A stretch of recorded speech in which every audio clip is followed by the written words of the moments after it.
your attention here. So tell us what Planys does and what Planys plans to do next. Okay, so we started this company about a year back from IIT Madras, and we build underwater robots for any kind of underwater inspection. So starting with, we cater to sectors like oil and gas and shipping, where they have any underwater structure. You can say ship inspection, port structure inspection, offshore oil and gas inspection. Those are the main sectors. We're also focusing on other sectors like dam inspection, which is currently unexplored in India, along with other environment monitoring, where a lot of institutions are interested. We're also trying to be a part of the Clean Ganga campaign, where we can give a lot of data. So what we do is we build a robot, various kind of platforms, which are the robots, and integrate various kind of sensors into it as per client requirement. And we collect that data. Some data we analyze and give it in the form of a report, or we give the raw data to the client as per requirement. So over the last 1 year, we've built 2 vehicles till now. So the first ROV we've built is called Mike, and with that it was more of a proof of concept. We went around to clients, we gave the demos, we got a lot of feedback, and based on that we conceptualized on the next vehicle, which is due to be launched in the next 2 weeks. Okay, so it's not one size fits all kind of concept. You go to the customer, you understand the requirements, and then customize your robot based on that. There are 2 levels of customization. One is we custom, like it's like you're building. It's like you have a car, and in a car you add, subtract various features in it. Like you upgrade the music system, you add extra leather seats, or you change the upholstery of the seats, and so on. But if I tell you to change the engine of the car, you can't. Right. So 2 levels of customization. So what we are looking at is, at one level we can add, subtract sensors, which our vehicle is capable of integrating. And a second level of customization is where the client gives a specific requirement, like X depths, and these are the various sensors they want, or they want a very small form factor to go inside a pipeline. That's something we customize right from the design phase. Okay. So it's basically 2 levels of customization we offer. Okay, so can you elaborate more on Mike, the process of development of Mike, and what kind of feedback you got, and how is that instrumental in making or designing the new ROV? Okay. So before we started Planys, we were basically 2 teams that came together to form the company. So one team was a part of Center for Innovation, headed by Vineet, who is currently CTO at Planys, and he, along with other members, started taking part in the underwater robotics competition held at Santiago. So 2012 they started off, and in 2 years they took part and they represented India there, and they won the national round and represented India there. Taking inspiration of that, I did a project under my prof, Dr. Prabhu and Professor Krishnan, on underwater inspection with advanced NDT, non-destructive testing. That's what we focus on. And so that created a lot of excitement in the oil and gas industry specifically. So we created a vehicle, that was part of my DDP, and we made a vehicle for pipe inspection, showed it to various clients including big companies like Reliance and so on. And that got them excited and thinking on various other applications they want us to work on. Moving further, then we thought that forming a venture made sense because there were a lot of applications, and that's how Planys was formed. And so the first thing when we went to speak to a lot of ports was they weren't able to understand what we're talking about.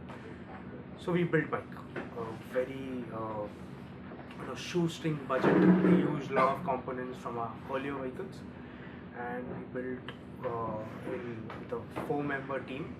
We built it in about 4 months or so, and we started giving demos to a lot of clients using that. So it's a very basic vehicle, weighs 30 kgs, visual payload only, so cameras and high and good lights, and we got a lot of positive feedback from them. They were really fascinated of seeing that. And then as and when we started demonstrating in the field in open sea, we realized a lot of limitations of our technology, and we upgraded that gradually. So there were like maybe 15 or 16 versions of mic itself. So the version you see now is like gone through 15, 16 variations from the first version we launched last October. So it's more like we take it to the field, we understand the limitations, we come back, fix it, upgrade it, and take it in. So currently it's done over 500 hours of testing in open sea, in seawater. So we understand how seawater changes, how seawater impacts the materials, and which components fail after how many hours, and what kind of maintenance is required at every duration. Let me just take a recording.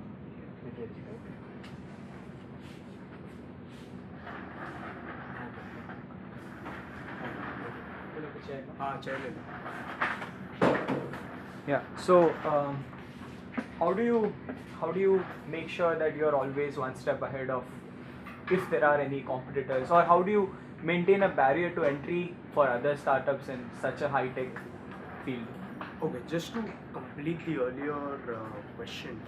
So with Mike, what we also realized is Mike didn't have a lot of capabilities what clients wanted. This was the feedback we kept getting, and based on that feedback, we started working on the next vehicle to get on board ultrasonic thickness measurements, spot cleaning, and acoustic mapping. So currently, all these are done by divers, human divers who go in. They have limitations of depth, hazardous conditions finally, and robotics comes to the rescue once again for that. So in an Indian scenario, only divers existed, and underwater robots, ROVs, what we make did not exist earlier. There were deep sea ROVs for oil rigs only, which weighed in tons and need a lot of mobilization time and can go up to depths of 3 to 4 kilometers. So, but if you need work to be done in 20 meters, you don't need such a big vehicle because you pay a lot. So the analogy is to kill a rat, you don't get a tank. So we wanted to build a smaller version to cater to these applications. So that was with Mike, and then with the feedback we built the next vehicle, which will be launched. So it was a 6-month product cycle where we started in Feb, and we are close to the final testing and launch in the next 2 months. Okay, so to carry forward on that question, is the so from what I understand, manufacturing is right now done like how it would be done in labs, right? So there's no factory as such with assembly lines which puts together. That's not needed because we make 1 or 2 pieces. Yeah, Currently so just 2. Do you envision time where that would Yeah, be if it makes sense later on, if you're making 10, 15 vehicles, we'll have to have more space. Obviously this office will not be enough. We'll have to have a workshop with some of our own machines where we can do that work. But it'll take some time for that because as of now, for the next 1 year, from here, we'll make 5 or 6 vehicles, and that can be managed as we are doing now. So the design is indigenous completely, and that has evolved over 4 years since Vineet and team started working on it, and now. So we design it in-house, get it manufactured from some of our vendors, integrate it, test it in-house, and we have our own services team that does these services on the field. So when the client has a requirement, vertically integrated. When a client has a requirement, he gives us a call. One of our team members goes to the site, sees the condition, discusses with the client of the requirements, scope, requirements both ways, and what is the final output expected in terms of data. And we come back, we schedule a date, a team goes with the vehicle. The vehicle is customized based on that job requirement, on adding, subtracting sensors. Like for some jobs we need GPS, for some we don't. So we prepare accordingly. And the team goes, we have a 4-member crew that typically goes. And one is the ROV pilot, 2 and other 3 are the support guys. So generally it need not be autonomous vehicle. It is not an auto, it's an ROV, remotely operated. Remotely operated. Yeah, so we've not. So they don't have a requirement of autonomous vehicle. They as do. such. So that's our future plan. Okay. In the future. So yeah, that's all. So a crew goes, we do the job, 2 days, 3 days. We've done jobs for 1 week. We've done 1 day jobs as well, and we come back to create the report from the data we capture and submit it to the client. Okay. So till now, the clients have been really fascinated by the reports we give them because we typically don't give hard copy reports. We've designed a software which is a software report. we call it. So no client has time to see 10 hours of visual data. So we have a way where which data is taken at which depth, at which GPS location is physically, you can see it in a map on a computer. You just click on that, on whichever location, and you get the video that shoots up. So you know this video is taken there, which apparently was very new to the client, as in that was painstaking, very easy for them to now understand where which video is taken there. Unlike the other cases where they are just given a DVD of 2 DVDs of 4 GB, so 8 GB of data, they just need to set it. So even we are learning. This was something we didn't think would add a lot of value, but this is adding value to the client. Post processing of data and Absolutely. visualization. Yeah. So our technology is more like the platform is the vehicle, the ROV, the sensors you integrate with it, and the data capturing capability, and after that the inspection analysis. So we have a lot of video enhancement tools we've built because Indian waters is very turbid, and that's one reason why international players are not in Indian waters. Because the water is very different, and you need to take another step forward into improving that image if you really want clients to see value in it. So that's something we realized, and we worked on it and are working on it, and that's a never ending. Like, enhancement is very subjective. You can always keep improving. So can you tell us about some assignments which Mike has done till now? So the first one we did was in Vizag port last October. So one of the a cyclone in 2014. Cyclone had kind of collapsed 3 berths at that location. Had collapsed 3 berths, and they wanted an underwater mapping of the berth corners. Of is the structure intact, and if they need to rebuild it, what is the current physical configuration of a structure, so what needs to be done to rebuild it. So they called in a consultant from US who said you need to demolish everything, and okay, maybe not US, foreign consultant who said that you need to demolish everything and rebuild the structure that would cost about 200 crores. While one of the professors at IIT Madras, from Ocean Engineering Department, said that if he knows exactly how the configuration is currently, the corners and the depth, he can give them a much cheaper option of rebuilding a wall around it and filling it with concrete. So it's like a structure is collapsed. So you rebuild a wall around it and fill it with concrete. So we were called upon to do the underwater mapping of the structure. So it was basically a depth mapping and corner mapping, XYZ coordinate of all the 3 berths, 12 points we recorded and we gave them, along with visual mapping of each phase. That gave them a visual of how the structure is.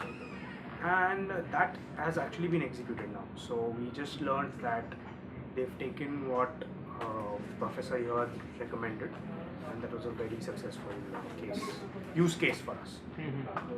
After that, we did a lot of projects with private chemical companies for jetty inspection. We did it in shipyards for floor inspection. We also recently did it in Chennai port, where we performed ship hull inspection, visual inspection. They wanted to have a flavor of ROV, ship hull inspection. And we also did a project where one of the walls, so they had a channel that led to a berthing, like where the ships are berthed. The ships would go through from the open sea would go through the channel inside. So the wall that was constructed in the channel was collapsing, and it was very hazardous for the diver to go in and inspect because it was falling. So we did a full mapping of both the walls, 3-day project or so, and they were really happy with it. So these two were the best use cases. Also another case was divers cannot go in confined spaces because in case they run out of oxygen or they panic, they need to come out, they need to surface. So there were cases where there are long, 1 kilometer long pipelines, pretty big, 2 meters diameter, 1.6 diameter, through which inspection is required. But there are only 2 exits, entry and exit. So we realized a huge value proposition in our ROV doing that. And we did a pilot project for a company for that, and they were really impressed with that. So we sent Mike through the pipeline for about 80 meters or so. I think 60 meters, not 80, 60 meters. And this was just a demonstration that we can go further inside. And I think the divers had only inspected about 20-25 meters on each side. So we'll be doing another project on Tuesday where we'll be doing it from the other side for that. And moving further, we have a project lined up to develop that for inspecting the full pipeline, which can go up to 1 kilometer. So this is basically realizing the various pain points of customers and having solutions for that. So we've done about 15 projects till now over the last 1 year, and a few more are lined up. And with the next vehicle, we expect the sectors that we'll cater to will expand further because we're having more capabilities. So since the vehicles and the services which you provide are not same for different clients, I mean, how do you decide on the pricing? See, it could be a project only case, it could be it's a service model. So they don't own the robot. No, the robot is owned by you. So only. the reason so is you can use it. it's an extra capex cost for the guys to own it. Where if the requirement is once a month or once every 2 months, if they buy it and they need extra people who know how to control it, because it's not that easy. And then they need to keep it, they need to maintain it. So it's just better to get someone like us to do that inspection for them. And hence we are in the service model. The product itself is designed from, it's perfect, it's like a product. So on any given day it makes sense to sell. We are ready. We don't need to go back and redesign and so on. So it's like a product we made, which we are using for giving services. So it's like a HaaS model. You must be aware of SaaS. Yeah. Software as a service, hardware as a service. Oh, yeah. Makes sense. So yeah. So the pricing, it is different. It could be a day-based pricing for smaller projects. If the project is big, like inspection of 100 structures, okay, 100 pipes, we can't really predict days. Then we have a full project cost, and we predict, okay, this will take us maybe 10 days or something. Part two. किसका है? Photonics lab. हाँ part बताइए. So then we may take. So we just give a rough estimate of how many days we take, and it's a full project cost. And we are also working on contracts, 6-month, 1-year contracts where there are some fixed rates and the client whenever they need take orders. So different pricing works for different sectors. Like ports will be a different pricing. For ship inspection will be different. For offshore oil and gas, it will be a contract. So it's totally open. Yeah. So how do you make sure that you are always one step ahead of the international players, or how do you maintain the barrier to entry in this high-tech field? So you've answered that. See, it's high-tech. It is a high-level, it's a very high-level vehicle integration where you need to ensure the code, the software you built with the electronics, the electrical system and the mechanical system all work together at that reliability every time. Okay, so if any one of these 4 to 5 subsystems are not up to the mark, the full product doesn't work. Because on the field, like if you're going at very high depths or high speed, the electronics becomes extremely important to take care of the currents that is required in various conditions. Where the C state is 4 or 5. C state 4 is extremely strong currents and so on. So in such cases, you need to ensure the vehicle is able to withstand that kind of atmosphere. So your mechanical structure needs to be proper. So getting, and at the same time, the NDT, the non-destructive testing, the expertise in inspection is something you can't generate overnight. So we have 2 faculties who are with us, Professor Krishnan and Dr. Prabhu Rajagopal from mechanical engineering. So they are the experts of non-destructive testing. And so with these fields you put together, and it needs to work every single time. And once we've already mastered that. So for a new person to come into picture, it's it's not impossible, but it's going to be very hard to master all these together and come up to that level. So that's one. Even if someone does come up, we'll always be ahead of him by some years, 1 year or 2 years. So there'll be continuous development ahead of that person. So it's not possible for them to dump a lot of money and then just. It is. I wouldn't say it's not impossible. It is quite possible. Come on. A lot of other IITs also have underwater robot teams that are doing it. But to take it to the next level, like I have built 2 prototypes. Vinny's team has built 2 prototypes. We know what it takes to build those prototypes, and we know what it took us to build Mike and the next vehicle. So taking it to that level and that level of robustness and the skill set. See, in India, you really don't get a lot of people from robotics background who understand that. And ours is not ground robotics. Like people who do Robocon and DRDO and all these competitions are very a lot because 65 teams take part in Robocon every year. Say, so you have a lot of people who have the acumen, but underwater robotics becomes a niche field again. So if you get a new person, the person needs to have an understanding of how the underwater robot works, the experience around it, because when it comes to debugging, experience counts. Because everything is correct, but it's still not working. So it's only experience that counts in debugging, and experience you can't really buy. How much more money you get? So that's what makes the team very stronger. And in that sense, C5 would have played an important role. Yeah, absolutely. So C5, the majority of the people from IIT who are on board here are people from C5 because there they got that acumen of not only building underwater robots but debugging and working at this high level system, vehicle integration, that we really didn't have to teach them when they came on board.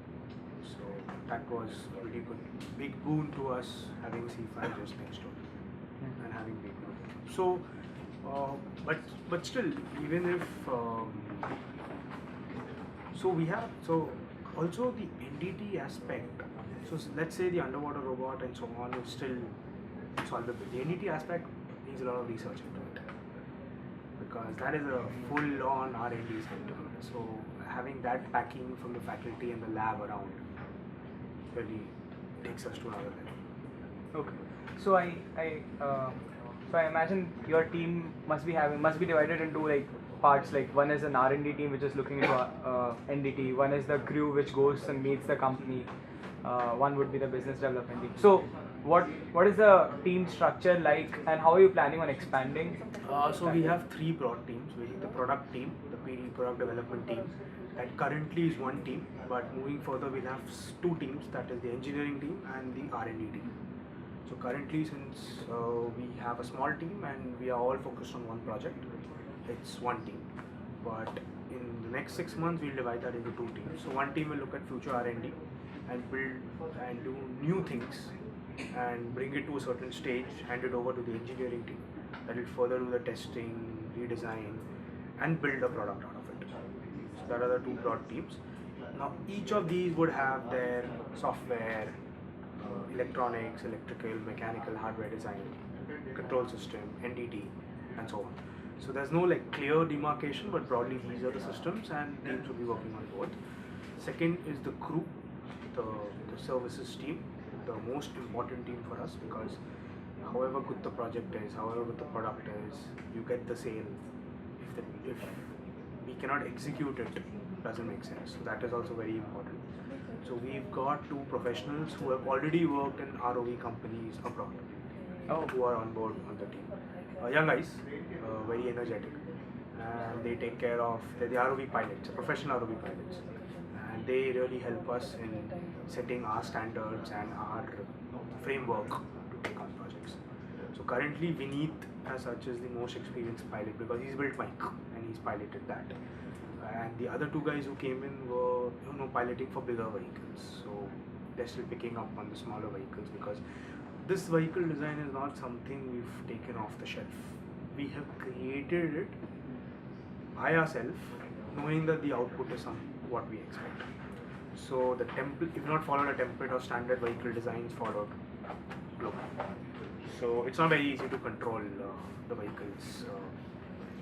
Anyone can't just control it. You need a training and so on. So that's the certificate part. Then we have a business development team where we take care of the sales. So it's B2B sales, pretty hard to, because here you're not really selling a product or a service. It's a concept selling. To change the mindset that instead of using divers or places where you don't know how to do inspection, you use us. So to give an example,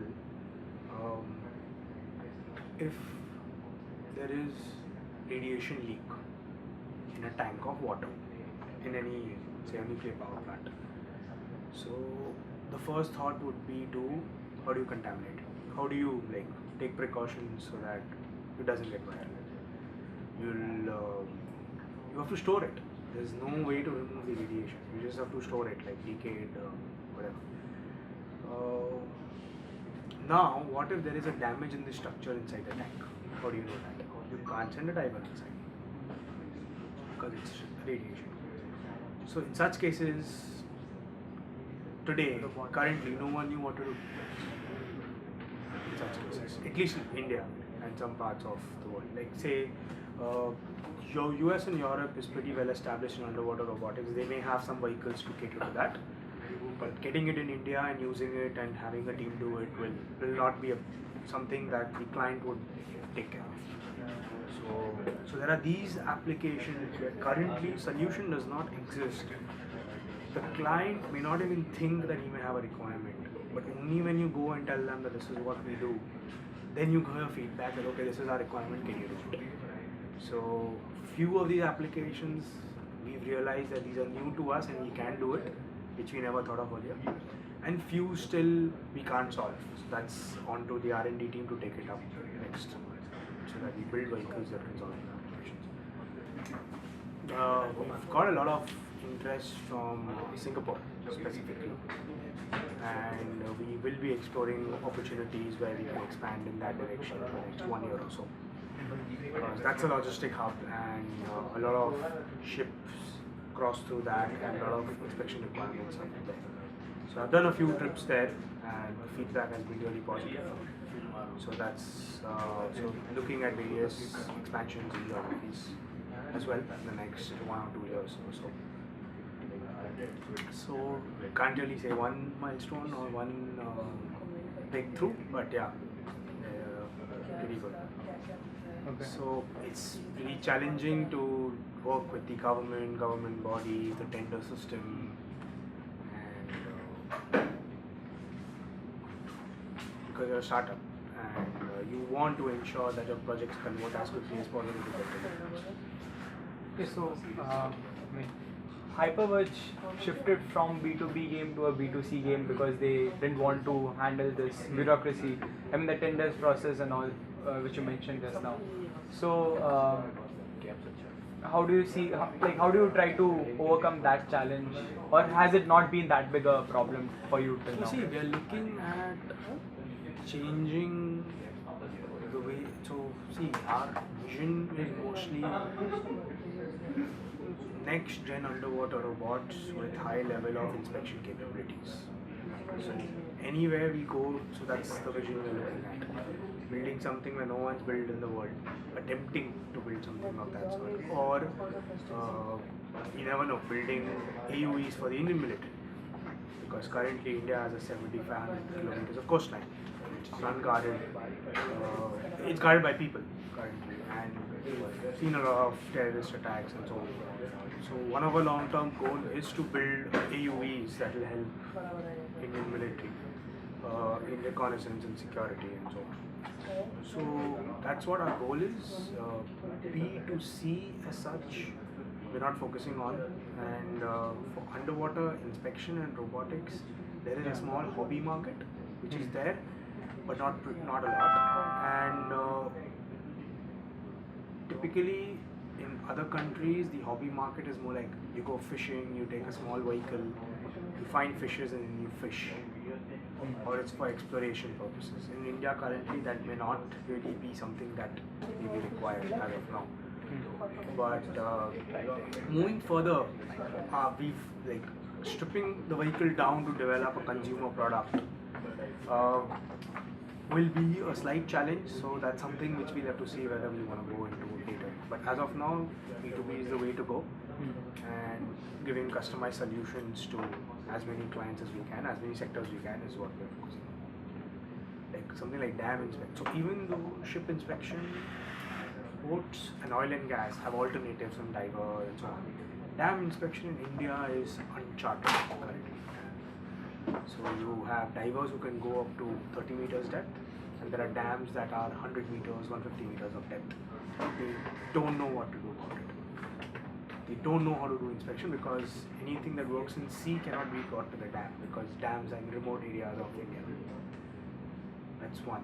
Second, a lot of government projects are coming up in terms of inland waterways where they want to build over 100 water highways for cargo movement, for people movement, and so on. So a lot of marine activity work will be inspection work, survey work is required, which we feel we would be adding a lot of value in that as well. So for us, for the next few years, we see B2B as one of the main segments. And yes, the tender system and all is challenging, but that's how it works in India. So there's no running around it. If we need to do business in India, we have to bear with it. So, and what trends do you see in the industry, in the robotics and intelligence field of industry? Because you are more in the another niche part of robotics, the testing, NDT testing part, right? So, as a whole, does it help to be in the wave of intelligent robotics trend? So at least in the field we are, autonomous underwater vehicles is the next level, where research is going on in the lab level currently across the globe. And we've also built one underwater robot, autonomous underwater robot as well. So we know what works, what doesn't work, and what are the challenges in that. So yeah, I see in the next 6 to 7 years, remotely operated vehicles will be obsolete, and autonomous underwater vehicles will come into picture for any kind of inspection. So currently it's typically for defense and environment monitoring, but I foresee a lot of other features also being integrated and it does. But there's a lot of limitation in terms of the technology used in these underwater vehicles. Like wireless transmission of data is not possible underwater. Even submarines, like a lot of people, including a lot of customers and so on, want this requirement where you're transmitting wirelessly. But even submarines don't work like that. Even submarines can't communicate. Like the maximum is probably some kilobytes per second. That's the maximum range in which the data speed is transferred. The speed at which data is transferred. And that won't work for something like us because we transfer in MB per second or GB per second. We need that speed. So, but moving further, autonomous is the key. 6 to 7 years, that's the key. But that will further develop once the underwater technology gets better in terms of communication, in terms of so control system and various other things are already at its pinnacle, but communication is something that needs to improve further. So, who are your partners in terms of the lab incubation cell? So, who are the different partners and how do you collaborate with them? How do they help you? Wouldn't really call them partners, but yeah, we are associated with the incubation cell right now. So they help us a lot in terms of mentorship, in terms of all the financial legal services, support services they offer. That's really helped us because being a startup and being new to the legal and the financial system in India can really come down on you. So for the past 1 year we've not had any issues and everything's been taken care of through them. That's one.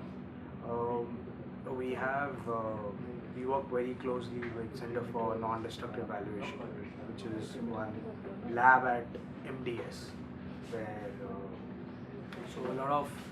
doing a lot of work together with underwater inspection and integrating it in as a system.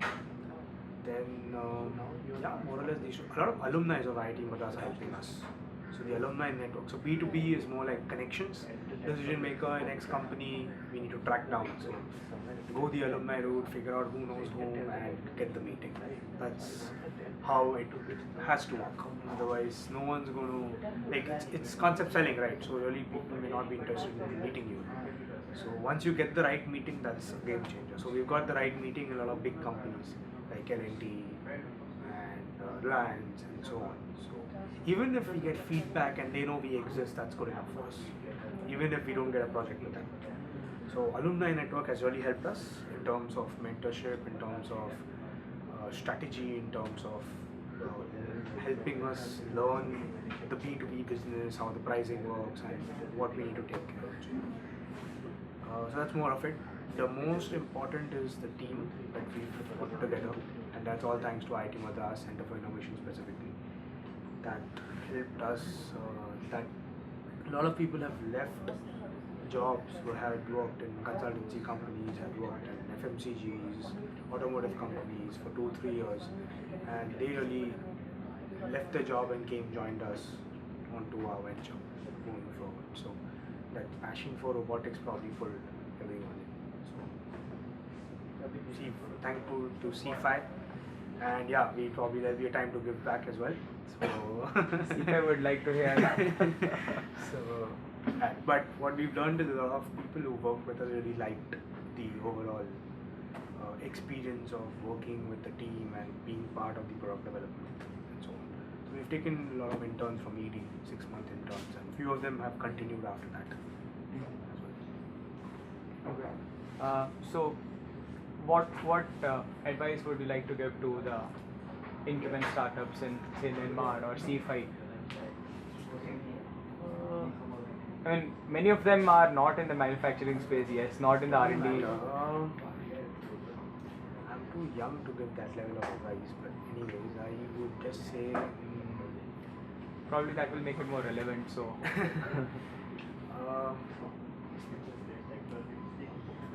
so typically, the person who graduates from IIT Madras thinks of a job happening or an MBA through IIM. That was story 3-4 years back.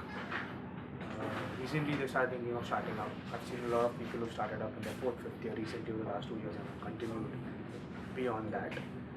So that's something good that's happening. So people are taking up that risk, and if they would like something, if they work on something which they like, they should take it forward. So Insti is doing a lot to ensure the ecosystem is maintained, and it helps. Like you can defer placements by 1 year, and even if you get a MS admit, you can always defer that by 1 year. So my suggestion would be for everyone to just give it a shot and have an experience of it and see, or rather work at a startup. Like there are over 100 companies incubated at IIT Madras and IIT put together. So I'm sure a lot of them have opportunities of summer interns, 6-month interns, and so on. So if you can spend 3 to 4 hours or 2 hours every day work part-time with a startup, get that experience of how it is, you will know whether you want to do that or not. And the ecosystem is one of the best. I have heard a lot of friends in other IITs, and they crave for an ecosystem like us. First we had C5, now we have this full startup ecosystem. So take advantage of that, because that's not what everyone gets. Like I know a lot of people dying to get into this ecosystem.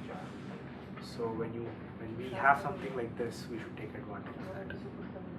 So if you want to do something, if you have the idea, just go for it. Try it out. Nothing works out, you always have a degree, you can get a job anywhere.